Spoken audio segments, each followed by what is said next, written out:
Hello friends, अस्सलाम वालेकुम। मैं सुंबुल सिद्दीकी और आप देख रहे हैं आज बहुत ही खूबसूरत सा हमारा ये प्लांट।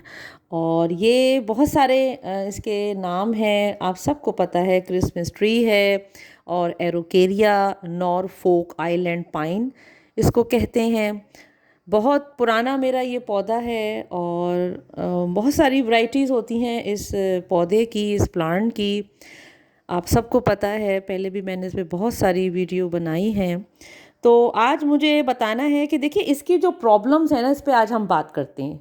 जो भी मेरे पास थोड़ा बहुत एक्सपीरियंस है आपसे शेयर करने जा रही हूँ कि इसमें प्रॉब्लम्स क्या क्या हो जाती हैं और फिर वो क्यों होती हैं, और हम खुद ही उसके ज़िम्मेदार भी होते हैं किसी हद तक। और बाज़ दफ़ा हमें किसी चीज़ के बारे में पता नहीं होता, किसी प्लांट के बारे में, तो हम उसको सही तरीके से देखभाल नहीं कर पाते। तो चलिए सबसे पहले बताती हूँ आपको लाइट और सनलाइट।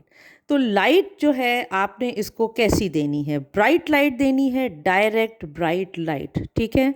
और इसकी केयर के लिए यानी नॉरफोक आइलैंड पाइन जो ये प्लांट है, इसके लिए यकीन दहानी होनी चाहिए कि इसकी लाइट बिल्कुल सही डायरेक्शन में होनी चाहिए। साउथ फेसिंग होनी चाहिए, साउथ फेसिंग विंडो होनी चाहिए, सबसे इम्पॉर्टेंट चीज़ है। और डायरेक्ट ब्राइट लाइट होनी चाहिए। सुबह की 7 से 8 घंटे की सेवरल आवर्स जो है ना, इसको डायरेक्ट लाइट पड़नी चाहिए। वो इतनी ख़तरनाक नहीं होती, बहुत शदीद धूप नहीं होती सुबह की, आप सबको पता है। इसके अलावा जो लाइट होनी चाहिए वो टॉलरेट करें full in direct bright light, ठीक है। अब वो मेरा कहने का देखिए मकसद ये है कि इनडायरेक्ट लाइट तो आपको देनी है, नेट के नीचे रखें, दूर से इस पे लाइट आए, लेकिन डायरेक्ट अगर बहुत ज़्यादा तेज़ धूप आएगी वो भी ख़तरनाक है। और अगर इनडायरेक्ट अगर आप बहुत डार्क एरिया में इसको रख देंगे तो भी आपके लिए ख़तरनाक है। दूसरी बात ये आपको बताऊं कि सनलाइट जो है ये भी एक बहुत इम्पॉर्टेंट चीज़ है। अपने माइंड में रखिए कि सनलाइट इसके लिए बेहद ज़रूरी है। लेकिन बहुत चिलचिलाती हुई गरम तेज़ धूप, जैसे अभी आगे महीने आ रहे हैं, तो ऐसे नहीं होना चाहिए। बहुत तेज़ गरम अगर धूप होगी तो वो हम सब के लिए ख़तरनाक होती है, इसी तरह से प्लांट के लिए भी ख़तरनाक होती है। तो आपने इसके टेम्परेचर को बचा के रखना है, मेंटेन करना है। Number 2, watering. वाटरिंग जो है नॉरफोक आइलैंड पाइन के लिए बहुत ही इम्पॉर्टेंट चीज़ है। इसकी सॉइल को जब आप महसूस करें कि टच करके या देख के आपको फील हो कि सॉइल जो है वो मॉइस्ट है, इसमें नमी है, पानी की ज़रूरत है, तो आप डालेंगे। आपको लगे पानी की ज़रूरत नहीं है, ये ड्राई आउट हो जाए, खुश्क हो जाए मट्टी, आपको लगे बहुत ज़्यादा फील हो रहा है कि पानी डालने की ज़रूरत नहीं है, मट्टी खुश्क है, आप ना फिंगर टिप्स लीजिए और फिंगर आदि अंदर डाल के देखिए। अगर आपको लगता है कि जाने में मुश्किल हो रही है और ऊपर का जो सरफेस है वो बहुत ड्राई हो रहा है, तो फिर आप इसमें पानी डाल सकते हैं, ठीक है। पानी बहुत एहतियात से डालना है। स्प्रिंग में और समर में तो वाटर आपने बहुत ही तरीके से डालना है। तो ये एक इम्पॉर्टेंट चीज़ है जो मैंने आपको बताई।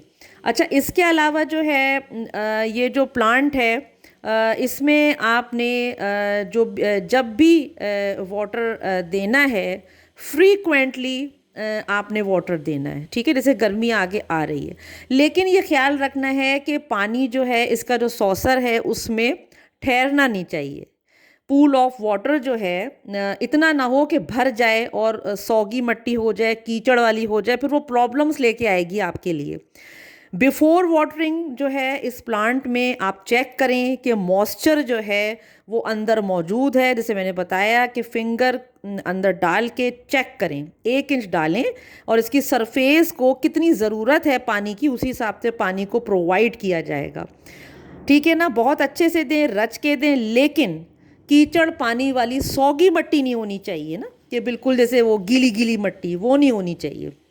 ये सबसे इम्पॉर्टेंट चीज़ है। वाटरिंग राइट जो है टाइम होना चाहिए, शाम में किस टाइम पे आप डाल रहे हैं पानी, कितना पानी डाल रहे हैं, ये बहुत ही इम्पॉर्टेंट है, जो हम लोग सब लोग मिस कर देते हैं। तो ये आपने इसका बहुत ख्याल रखना है वाटर का, कि वाटर जो है आपने राइट अमाउंट देना है। अगर आप भर के एक दफ़ा दे रहे हैं तो हफ्ते में 2 दफ़ा दें, गर्मी ज़्यादा है तो हफ्ते में 3 दफ़ा दें। और वो है कि पानी को बहुत एहतियात के साथ देना है, राइट डायरेक्शन रखनी है। लाइट मैंने आपको बता दी, वाटर मैंने आपको बता दिया, ठीक है। और अब हम बात करेंगे वो बात कर रहे हैं हम फर्टिलाइज़र की। अच्छा, बहुत ज़्यादा इसको फर्टिलाइज़र नहीं चाहिए होता, जैसे बहुत बड़ा अगर ये एस्टेब्लिश हो जाता है जब, तो फर्टिलाइज़र फिर इसको एरोकेरिया को बहुत ज़्यादा नहीं चाहिए होता। आप जो हैं इसको 3 महीने में एक दफ़ा भी डाल सकते हैं, लेकिन डोरमेंट पीरियड जो होता है उसमें बिल्कुल इसको फर्टिलाइज़ नहीं करना है। गर्मी जब आ रही है तो इसको बिल्कुल फर्टिलाइज़ नहीं करना। साल में 2 दफ़ा सितंबर और फरवरी में जो हम डालते हैं वाटर सॉल्यूबल बैलेंस फर्टिलाइज़र, वो डालिए, ऑनलाइन ले लीजिए। और सबसे बेस्ट ये है कि आप जो है ना इस गोबर की खाद का जो हम घर में बनाते हैं वो डालिए, लिक्विड फर्टिलाइज़र, वो भी आइडियल है इसके लिए, ठीक है ना। ये सबसे बेस्ट है, तो ये आप कर सकते हैं। इसके अलावा जो है आप कोई ऑनलाइन अमेज़ॉन से मंगवा लीजिए। अब तो बहुत अच्छे अच्छे फर्टिलाइज़र आ रहे हैं, आप प्लांट का नाम बताएंगे तो भी आपको फर्टिलाइज़र घर में पहुंचा दिए जाते हैं। वैसे मैं आपको बता रही हूँ, इसीलिए बता रही हूँ कि अपना शेयर करती हूँ आपसे एक्सपीरियंस। तो आपने फर्टिलाइज़र इसको बहुत ज़्यादा नहीं देना, ये लविंग नहीं है, बहुत ज़्यादा फर्टिलाइज़र नहीं चाहिए कि भर भर के इसको फर्टिलाइज़र दिया जाए। ओवर फर्टिलाइज़ करने से भी ये प्लांट ख़राब हो जाएगा, ओवर वाटरिंग करने से ये प्लांट ख़राब हो जाएगा, ठीक है। ओवर सनलाइट देने से ये पौधा ख़राब हो जाएगा। ये सारी बातें आपने जहन में रखनी है। नॉर्मल जो है इस ट्री को आपने लेके चलना है, नॉर्मल चीज़ें करनी है इसके साथ, फर्टिलाइज़र बहुत ज़्यादा नहीं करना। और जो है, अच्छा, एक तो ये चीज़ हो गई। दूसरी बात ये है कि फर्टिलाइज़र आप जो है इसमें वर्मी कंपोस्ट भी डाल सकते हैं।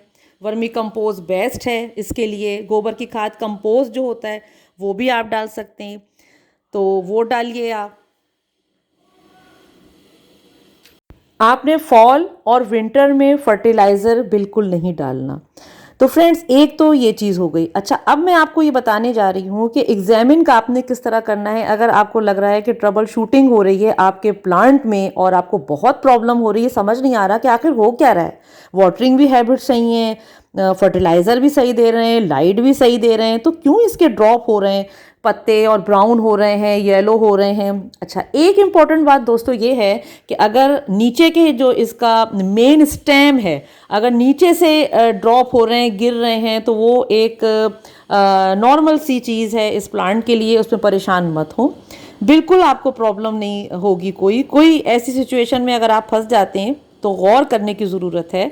क्या बहुत ज़्यादा ये जो है प्रॉब्लम कर रहा है पौधा, और क्या बहुत ज़्यादा इसके जो ब्रांचेस हैं, निडल्स हैं, इसके फोलिएज हैं, क्या वो गड़बड़ कर रहे हैं, गिर रहे हैं, ड्रॉप हो रहे हैं, तो फिर ज़रूरत है कि हम इसको चेक करेंगे कि ड्रॉपिंग ब्रांचेस का रीज़न क्या है, कॉज क्या है।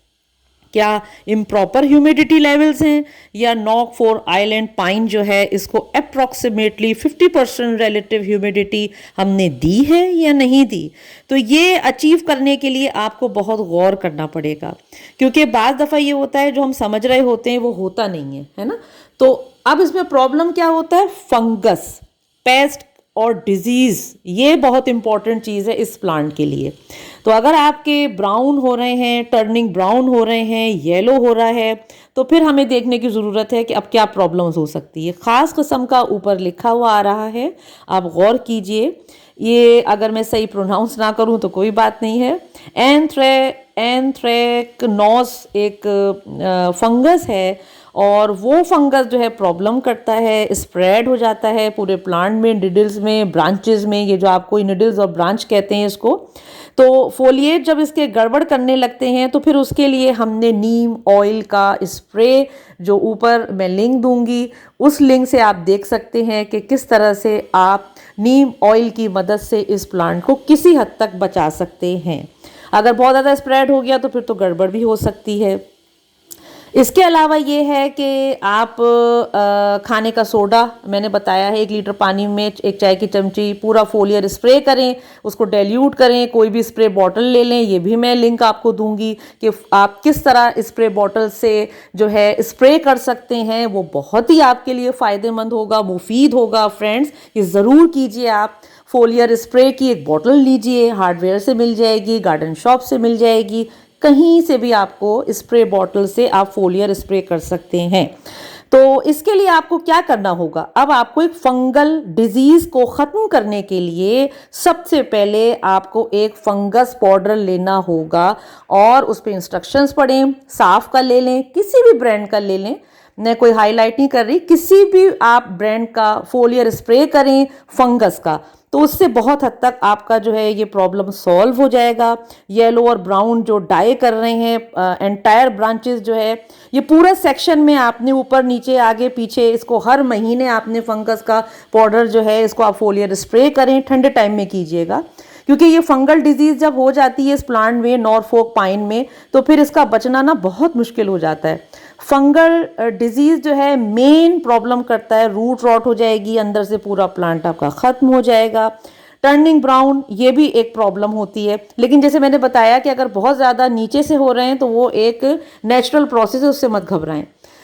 इसके अलावा ब्रांचेस और निडल्स जो हैं इसमें आप चेक करते रहिए। जैसे मैंने बताया, एक खाने का सोडा आप डालें, एक चाय का चमची नीम गर्म पानी में और डाइल्यूट करें, और इसको साबुन के जो लिक्विड होता है ना आपका बर्तन धोने का, डिश वॉशिंग लिक्विड, उसे फोलियर स्प्रे करें खूब अच्छे से। हर महीने आप एक एक कर सकते हैं, नीम ऑयल एक महीने कर लें, एक महीने आप फंगस का कर लें, एक महीने आप ये जो मैं आपको नेचुरल ऑर्गेनिक चीज़ बता रही हूँ सोडे का पानी, इससे कर लें। आप पूरा फोलियर स्प्रे करें और फिर 2 दिन तक आपने इसमें पानी बिल्कुल भी नहीं डालना, गुड़ाई करें बहुत अच्छे से और इसको खुश साइड पे रखें, ड्राई साइड पे रखें, क्योंकि फंगस जो है ह्यूमिडिटी की वजह से ही होता है। इसमें आप मिस्टिंग करें, गर्मी आ रही है, खूब रच के मिस्टिंग करें, हफ्ते में 2-3 मरतबा शाम में ठंडे टाइम में खूब मिस्टिंग करें, इसको धुलाएं, वॉश करें, तो ये ज़रूरी है। मिस्टिंग बहुत आइडियल है गर्मी के मौसम में। वीडियो लंबी हो जाती है फ्रेंड्स, इसलिए मैं अब और भी इसके जो मसले हैं आइंदा वीडियो मेरी इंशाल्लाह आएगी, उसमें डिस्कस करेंगे। बहुत सारी इसकी प्रॉब्लम्स हैं और बहुत सारे इसके फ़ायदे हैं, डिस्कस करेंगे इस प्लांट के बारे में फिर कभी। अल्लाह हाफिज़। सब्सक्राइब कर लीजिए मेरा चैनल, लाइक कीजिए, कमेंट कीजिए। अल्लाह हाफिज़, टेक केयर, बाय बाय।